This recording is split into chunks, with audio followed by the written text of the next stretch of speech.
शहीदों हम शर्मिंदा हैं क्योंकि भ्रष्टाचारी अभी जिंदा हैं। साथियों, इस समय हम उत्तर प्रदेश के जिला ललितपुर की तहसील तालबेहट के प्रांगण में हैं और हमारे साथ हैं तहसील बार के विद्वान अधिवक्तागण। आइए हम जानते हैं कि इस समय हमारे देश में भ्रष्टाचार की क्या स्थिति है।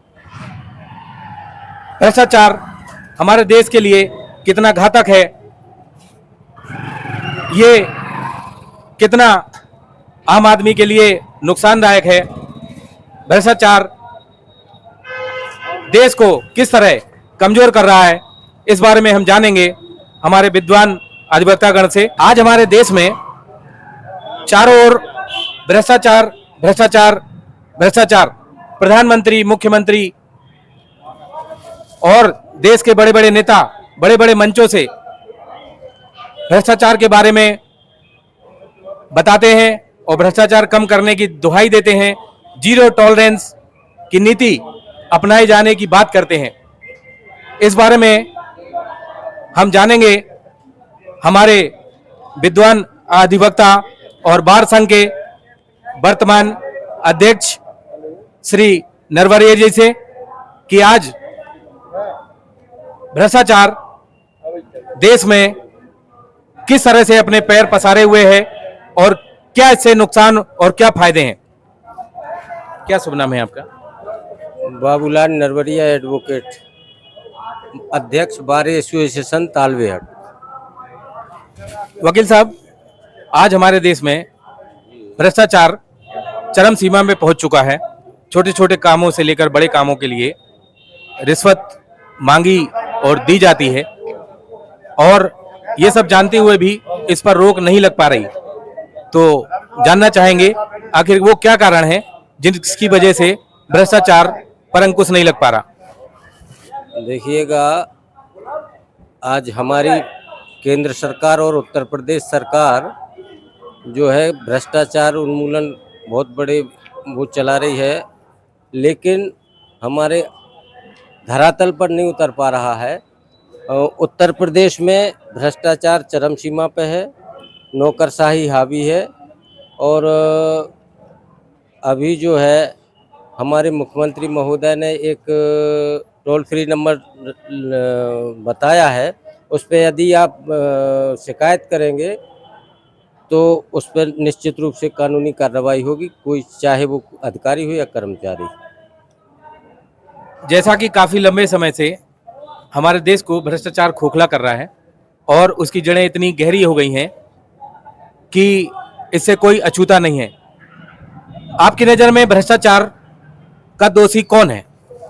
देखिए, भ्रष्टाचार का दोषी हम और आप हैं। एक्चुअली क्या है कि भ्रष्टाचार एक तरफ से नहीं होता है। अगर कोई अधिकारी कर्मचारी रिश्वत मांगता है तो उसमें हम ना दें तो भी उसको काम करना पड़ेगा, तो कहीं ना कहीं हम भी कहीं ना कहीं दोषी हैं।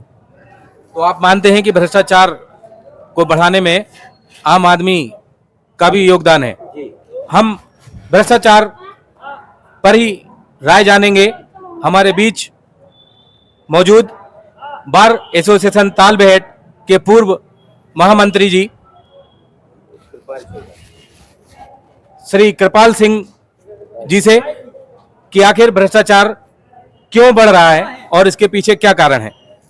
मेरा नाम कृपाल सिंह राजपूत है और इसी तहसील तालबेहट में वकालत करते हैं। भ्रष्टाचार के संबंध में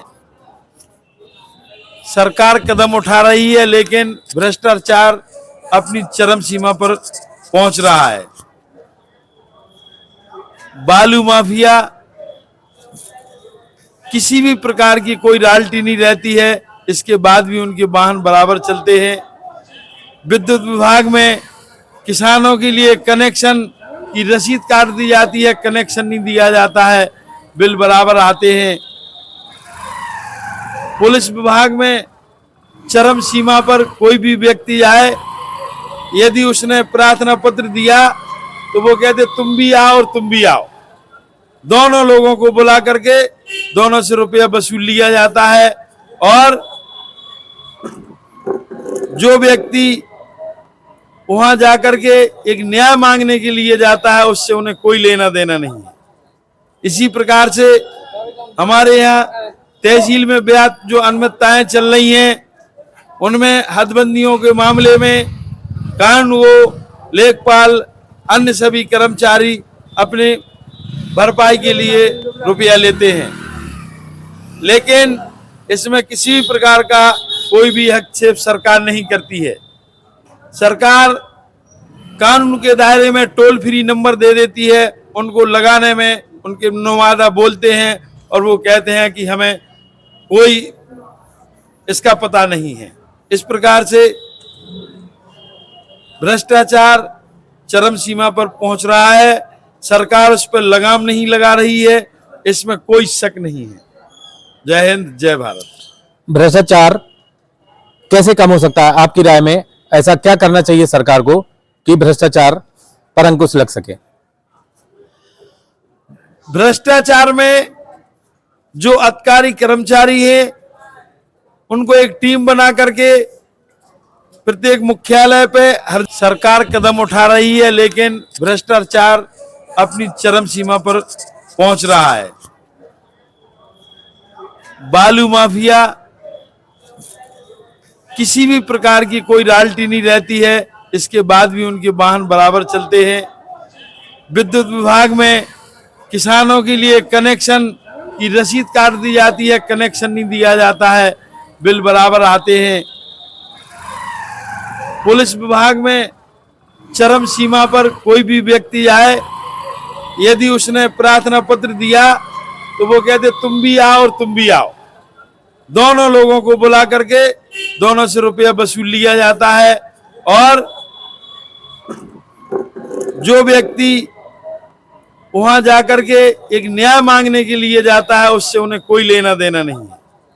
इसी प्रकार से हमारे यहाँ तहसील में बेहद जो अनियमितताएं चल रही हैं उनमें हदबंदियों के मामले में कानून लेखपाल अन्य सभी कर्मचारी अपने भरपाई के लिए रुपया लेते हैं, लेकिन इसमें किसी भी प्रकार का कोई भी हस्तक्षेप सरकार नहीं करती है।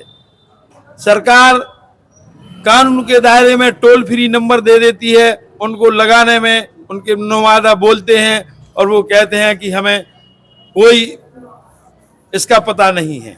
इस प्रकार से भ्रष्टाचार चरम सीमा पर पहुंच रहा है।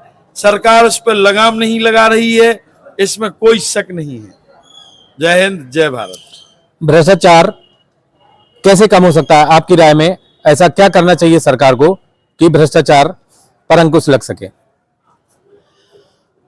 भ्रष्टाचार में जो अधिकारी कर्मचारी हैं उनको एक टीम बना करके प्रत्येक मुख्यालय पे हर जगह भेजना चाहिए, उनकी जानकारी करना चाहिए।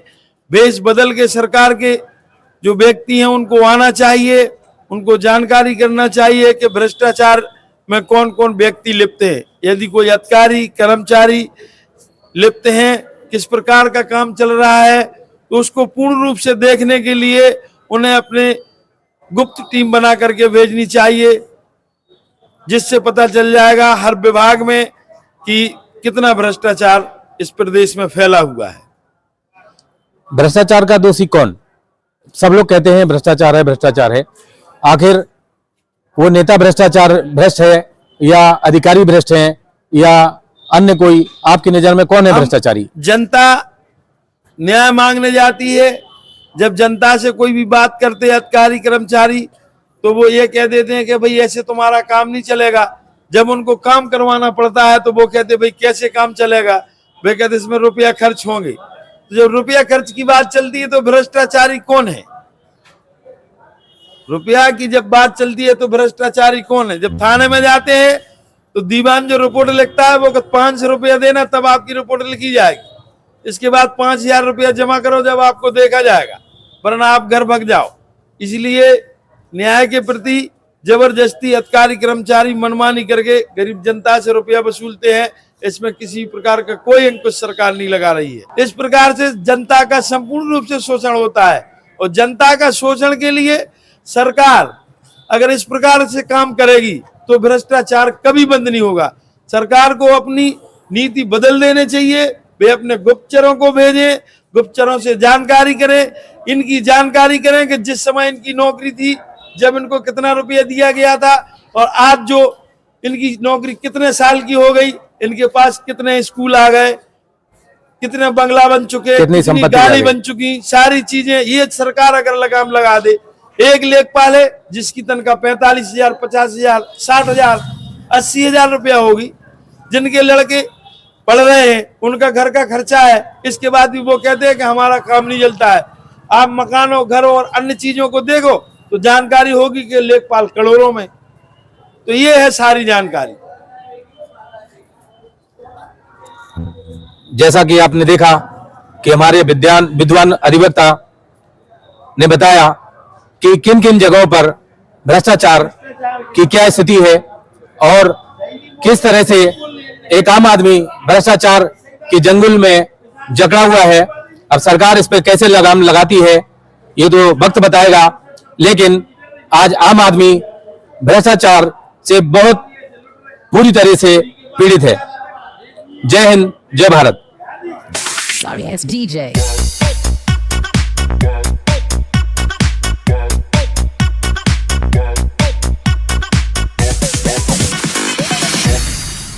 Sorry, it's DJ.